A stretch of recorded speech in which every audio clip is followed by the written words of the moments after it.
If you like our video, click the button to subscribe to our channel and get easy access to new content. To see our full suite of ad-free video courses, instruction manuals, and quick reference guides, visit us at www.teachucomp.com. You can't change the preset guided actions in Acrobat. However, you can edit or delete custom actions you create. To edit a custom action in Acrobat, open a PDF and click the All Tools link in the top bar of the PDF, and, if needed, click the View More link at the bottom of the All Tools panel to expand it. Then click the Use Guided Actions link in the All Tools panel to show the Use Guided Actions panel.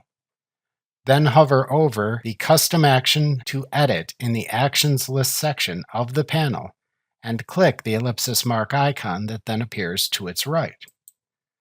Then click the Edit command in the menu that appears to open the Edit Action dialog box. Note that the Edit command won't appear for preset guided actions. You can add, edit, or remove tools in the custom action in this dialog box, just as when creating a custom action. To save your changes, click the Save button. Alternatively, to delete a custom action in Acrobat, instead hover over the Custom Action to Delete in the Actions List section of the panel and click the ellipsis mark icon that appears to its right. Then click the Remove command in the menu that appears to show a message box that asks if you are sure you want to delete the custom action. Then click the Yes button to delete the selected action. Remember to click the subscribe button to see more of our videos.